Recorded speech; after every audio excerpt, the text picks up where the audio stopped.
আম্মু আমি রোজা রাখবো, ভোর 4টায় আমাকে ডাক দিবে, তোমার সাথে খেয়ে কাল সারাদিন আমি রোজা রাখবো। আর প্রতিদিন সকালবেলা ঘুম থেকে ওঠার পরে তার মুখে প্রথম শব্দটাই থাকে, আম্মু কেন তুমি আমাকে ডাক দিলা না, যাও তোমার সাথে কথা নেই, আমি তোমার সাথে রাগ করেছি। ছেলের এমন বায়নায় মনে পড়ে গেল শৈশবের কথা। হ্যালো এভরিওয়ান, আসসালামু আলাইকুম, সবাই কেমন আছেন? আশা করি সবাই ভালো আছেন। Welcome to my another blog video. আপনারা কে কোথা থেকে আমার ভিডিওটি দেখছেন অবশ্যই কিন্তু কমেন্ট বক্সে জানিয়ে দেবেন।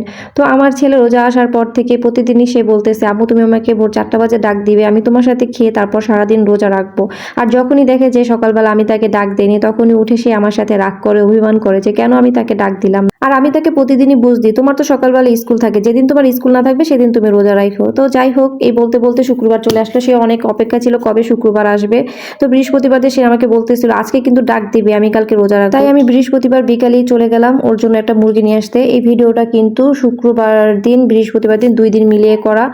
যাই হোক, ভিডিওটা দিতে একটু লেট হয়ে গেছে। তারপর আমি ওর জন্য একটা মুরগি নিয়ে আসার পরে মুরগিটাকে রান্না করব যাতে ও সেহরিতে একটু খেতে পারে, কারণ ও কিন্তু কোনো সবজি টবজি খায় না বা অন্য কোনো মাছও খেতে চায় না যেহেতু সেহরির টাইমে। তাই ভাবলাম যে মুরগির মাংস নিয়ে এসে দেখি ও একটু খেতে পারে কিনা। তো মুরগির মাংস কাটার পরে কিন্তু আমি এখানে রান্না করতে চলে আসলাম। আমি কিন্তু মুরগির মাংসটাকে একটু কোরমা স্টাইলে রান্না করব। প্রথমে আমি তেলের মধ্যে পেস্টটাকে হালকা একটু ভেজে নেওয়ার পরে আমি এর মধ্যে আদা রসুন পেস্ট দিয়ে দিলাম, এবং আদা রসুন পেস্ট দেওয়ার পর আমি আদা রসুনটাকে একটু তেলের মধ্যে হালকা ভেজে নিব। এরপর আমি একে একে সব মশলাগুলো দিয়ে দিব।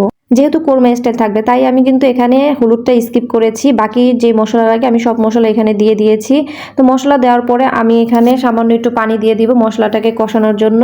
পানি দিয়ে কিন্তু আমি মশলার সাথে খুব ভালোভাবে পানিটাকে মিক্স করে দিচ্ছি। এরপর আমি একটু সামান্য টক দই দিয়ে দিব। টক দই দিয়েও কিন্তু আমি ভালো করে মশলার সাথে মিক্স করে দিব। এরপর আমি একটু গোটা মশলা দিয়ে দিলাম। গোটা মশলা দেওয়ার পরে আমি এখন মশলাটাকে কষাইতে দিব। এখন কিন্তু আমার মশলাটা কষানো হয়ে গেছে। মশলাটা কষানো শেষে কিন্তু আমি এখন এর মধ্যে চিকেনগুলোকে অ্যাড করে দিব। তো আমি সবগুলো চিকেন অ্যাড করছি। আসলে আমার বাচ্চা এই টাইপের চিকেন রান্নাটা অনেক বেশি পছন্দ করে, এর জন্যই ভাবলাম যে সেহরির টাইমে তো বড় মানুষই খেতে পছন্দ করে না, দেখি এই টাইপের চিকেন দিলে ও একটু খেতে পারে কিনা। তো চিকেনটা কিন্তু আমার এখানে কষানো হচ্ছে, আমি কিন্তু হালকা একটু নেড়ে দিলাম। এটা কষানোর পরে আমি এখানে 1 কাপ পরিমাণ লিকুইড দুধ দিয়ে দিলাম। আপনারা চাইলে এখানে গুঁড়া দুধও ব্যবহার করতে পারেন। আমি আর গুঁড়া দুধটা দিলাম না, কারণ আমার এই লিকুইড দুধটা জাল দেওয়া ছিল তাই ওটাই ব্যবহার করলাম। এরপর আমি এখানে 3টা গোটা মরিচ ব্যবহার করলাম, বেশি মরিচ দিব না যেহেতু বাচ্চার জন্য রান্না করছি। এরপর আমি এখানে স্বাদ মতন চিনি দিয়ে দিব। চিনিটা আমি এখানে 1 চামচেরও কম ব্যবহার করেছি। এরপর আমি খুব ভালোভাবে একটু নেড়ে চেড়ে দিব যাতে চিনিটা প্রত্যেকটা চিকেনের গায়ে খুব সুন্দরভাবে মিক্স হয়ে যায়। এই তো আমার রান্না কিন্তু কমপ্লিট। রান্নাটা দেখে নেন রান্নাটা কেমন হয়েছে। তো যাই হোক, রান্না বান্না শেষ করে তারপর রাতে ঘুমাতে চলে গেলাম। এরপরে হচ্ছে সেহরির টাইমে ছেলেকে ডাকলাম, ছেলে আমার উঠলো, খেতে বসলো, কিন্তু সে নিজের হাতে খাবে না, সে হচ্ছে আমার হাতে খাবে, আমার নাকি তাকে খাইয়ে দিতে হবে। তো আমি তাকে বলতেছিলাম, বাবা এখন তো সময় কম, তোমাকে যদি খাইতে তাহলে আমি কিভাবে খাবো, তুমি একটু তাড়াতাড়ি খাও। তো আমি তাকে তাড়া দিচ্ছিলাম যে তাড়াতাড়ি খাও, তোমাকে খাইয়ে আমার খেতে হবে। তো ছেলে আমার আস্তে আস্তে করে খাচ্ছে, কিছু করার নাই, ওকে খাওয়ানো শেষ করে আমি খেলাম। এরপর আমরা দুজনে সেহরি কমপ্লিট করে নামাজ পড়ে ঘুমিয়ে পড়ি। সারাদিন আর কোনো ভিডিও করা হয়নি। ও হচ্ছে সম্পূর্ণ রোজাটা কমপ্লিট করতে পারেনি, 5টা পর্যন্ত রোজা রেখে তারপর ভেঙে ফেলছিল। এটা হচ্ছে ইফতারের সময়। আজকে ইফতারের সময় বেশি কিছু করিনি, দই চিড়া আর ছেলের জন্য পাস্তা ডিম সেদ্ধ ছিল।